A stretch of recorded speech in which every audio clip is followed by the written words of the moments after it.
स्वागत है आप सभी का हमारे साथ साप्ताहिक राशिफल में। और यहाँ हम बात कर रहे हैं सिंह राशि के लिए 30 मार्च से लेकर और 5 अप्रैल तक। ये वीक आपके लिए बहुत खास है क्योंकि यहाँ पर गुरु जो अतिचारी चल रहे हैं आपकी लव लाइफ में सुधार लाएंगे और धन की स्थिति बेहतर होगी क्योंकि जो धनेश हैं बुध वो आपके बिजनेस के घर में ही बैठे हैं और सीधे आप ही की राशि को देख रहे हैं। तो यहाँ पर ये जो वीक है यहाँ पर सुधार होने वाला है और खुद भी काफी स्ट्रॉन्ग महसूस करेंगे। देखिए केतु का आप ही की राशि में होना, और केतु अब बदल चुके हैं अपने ही नक्षत्र में मघा में इन्होंने प्रवेश करा है। तो यहाँ पर आप जो पिछले लंबे समय से थोड़े परेशान थे, डिसीजन मेकिंग इतनी अच्छी नहीं थी, कहीं ना कहीं डिस्ट्रैक्शन था, तो स्थितियां यहाँ पर आपकी बेहतर होंगी, बलशाली महसूस करेंगे।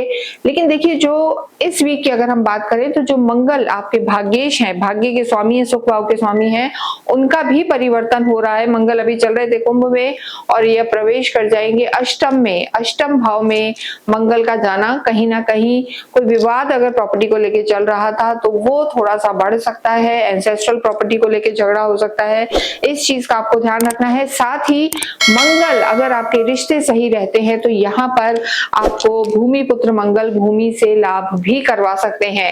लेकिन बहुत कुछ डिपेंड करेगा कि आपकी कुंडली में कैसी स्थिति है मंगल की और शनि की भी, क्योंकि शनि की ढैया भी यहाँ पर चल रही है। तो इन सब चीजों को ध्यान रखना आवश्यक है। साथ ही जब हम बात करते हैं साप्ताहिक राशिफल की तो मून भी बहुत ज्यादा इंपॉर्टेंट होते हैं। और सबसे पहले चंद्रमा इस बार आप ही की राशि में है, केतु के साथ हैं। जब वीक स्टार्ट हो रहा है तो चंद्रमा सिंह में, कन्या में, तुला में और आखिरी दिन रहेंगे वृश्चिक में। जब वृश्चिक में चंद्रमा आएंगे, देखिए जब चंद्रमा यहाँ प्रवेश करेंगे तो ये चौथा घर है और चौथे में जब भी चंद्रमा होते हैं या 8वें में होते हैं, 12वें में, तो शुभ परिणाम नहीं देते। तो यहाँ चंद्रमा की जो स्थिति बनी हुई है यानी 5 तारीख को आपको विशेष अपने स्वास्थ्य का ध्यान रखना है। देखिए इस समय स्वास्थ्य इस वीक में भी हम कहेंगे कि थोड़ा सा डामाडोल स्थिति रह सकती है क्योंकि मंगल भी प्रवेश कर जाएंगे अष्टम में, सूर्य और शनि ऑलरेडी यहाँ पर हैं और शनि की ढैया भी है। और शनि अगर आपकी कुंडली में किसी तरीके से वीक है तो यहाँ स्वास्थ्य को लेकर सिंह राशि को ध्यान रखने की जरूरत है। कोई ना कोई स्किन से रिलेटेड प्रॉब्लम हो सकती है, लोअर बॉडी पार्ट में दर्द हो सकता है, बैकएक की समस्या रह सकती है। और इसके साथ साथ अगर देखें सूर्य शनि की जो दृष्टि है वो आपके द्वितीय भाव यानी दांतों से रिलेटेड भी प्रॉब्लम आपको परेशान कर सकती है। तो इन सब चीजों का आपको ध्यान रखना है। और देखिए जब ये वीक स्टार्ट हो रहा है तो केमुद्रम योग यहाँ पर बना हुआ है यानी चंद्रमा के दोनों तरफ कोई ग्रह नहीं है, तो थोड़ा सा वीक फील करेंगे जब ये सप्ताह स्टार्ट होगा। ओवर थिंकिंग रहेगी, तो इन चीजों को अगर आप कंट्रोल करते हैं तो यहाँ पर ये वीक आपका अच्छा रहने वाला है। लेकिन जैसा हमने बताया केतु की स्थिति पहले से मौजूद हुई है और 18 साल बाद ये समय आया है। 29 मार्च से केतु अपने नक्षत्र मघा में और आप ही की राशि में ये परिवर्तन हुआ है। तो केतु आप ही की राशि में चल रहे हैं तो आपको काफी बली बनाएंगे और आध्यात्मिक उन्नति आपको धीरे धीरे लगने लगेगी, तो स्थिति बेहतर है। यहाँ बात करेंगे आपकी लव लाइफ की। जैसा हमने बताया लव लाइफ के लॉर्ड आपके गुरु हैं और अतिचारी रूप में वो आप ही के घर पंचम को देख रहे हैं। तो यहाँ पर ये स्थितियां बेहतर हैं, लव लाइफ में सुधार होगा। जो पहले कहीं बातचीत नहीं थी, नो कांटेक्ट सिचुएशन थी, मिलना जुलना नहीं था, धीरे धीरे मिलना जुलना स्टार्ट होगा और एक अंडरस्टैंडिंग भी रहेगी। तो यहाँ पर सुधार है। वैवाहिक जीवन की बात करेंगे, मंगल दोष बना हुआ था, मंगल दोष देखिए मंगल जब अष्टम में आएंगे तो भी रहेगा, तो ये स्थिति रहेगी। तो यहाँ पर कॉन्फ्लिक्ट थोड़ा सा हस्बैंड वाइफ में या स्पाउस में जो पहले से चल रहा था, केतु के परिवर्तन के बाद, केतु के नक्षत्र परिवर्तन के बाद एक इंटेलेक्ट जागेगा और आर्ग्यूमेंट्स यहाँ पर अवॉइड होंगे।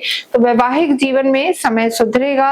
गुरु की भी दृष्टि है यहाँ पर नवम, तो वैवाहिक जीवन में सुधार होगा। जिन लोगों का विवाह नहीं हुआ है, गुरु उनके इस भाव को पूरी तरीके से एक्टिव कर रहे हैं, राहु भी एक्टिव है और ये भाव आपका एक्टिव है। तो सिंह राशि वाले जिनका विवाह नहीं हो रहा था, ये समय ये वीक ऐसा रहेगा, यहाँ पर अच्छे प्रपोजल्स आ सकते हैं। इसके साथ मंगल जब अष्टम में जाएंगे तो देखिए इन लॉज के तरफ से कोई ना कोई बात उखड़ सकती है, पुरानी, तो इस चीज का आपको ध्यान रखना है, आर्ग्यूमेंट में नहीं जाना है। और इसके साथ साथ अगर हम बात करें आपके कार्य क्षेत्र की, तो कार्य क्षेत्र यहाँ पर अच्छा नजर आ रहा है। कार्य क्षेत्र के लॉर्ड आपके और पराक्रम के लॉर्ड शुक्र है, जो इस समय आपके भाग्य में विराजमान है। तो कार्य की दृष्टि से हम कहेंगे समय अच्छा है। किसी भी रूप में आप अगर क्रिएटिव फील्ड्स में हैं, अकल्ट में हैं, या कोई ना कोई रिसर्च से रिलेटेड आपका काम है, तो यहाँ पर आपको लाभ हो सकता है। मंगल की स्थिति भी बेहतर है और आध्यात्मिक या divine counselling, healing, consultancy, counselling और फ्रीलांस जितने भी लोग कार्य करते हैं, यहाँ पर आपको लाभ हो सकता है। तो ये स्थितियां यहाँ पर लाभकारी आपकी बनी हुई हैं और लाभ यहाँ पर होता हुआ दिखाई दे रहा है। धनेश की स्थिति, बुध आपके धन भाव के जो लॉर्ड हैं, लाभ भाव के जो लॉर्ड हैं बुध, वो इस समय आपके विराजमान है 7th हाउस में, यानी ये बिजनेस का ही घर है। तो कम्युनिकेशन आपका अच्छा होगा और धन की स्थिति बेहतर होगी। लेकिन बिजनेस के लिए हम कहेंगे कि आपको किसी जॉइंट वेंचर में नहीं जाना है, तो आपकी चीजें बेहतर रहेंगी, वरना कॉन्फ्लिक्ट रह सकते हैं और डे टू डे इनकम भी बढ़ेगी। विद्यार्थियों के लिए समय अच्छा है। जो गुरु हैं वो आप ही के घर को देख रहे हैं, तो यहाँ पर लाभ की स्थिति बनी हुई है। फोकस रहेंगे और स्पेशली वो लोग जो कहीं भी हम कहेंगे कि कॉमर्स बैकग्राउंड से जुड़े हुए, एमबीए बीबीए करना चाहते हैं, बैंकिंग में जाना चाहते हैं, उनके लिए समय यहाँ पर अच्छा है।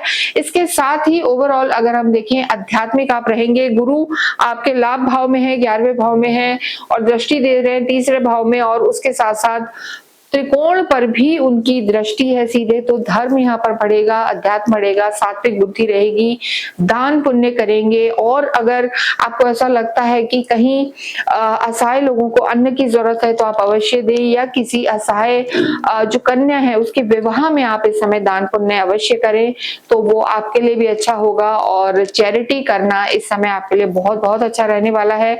सिबलिंग से आपके रिश्ते सुधरेंगे और भाग्य साथ देगा।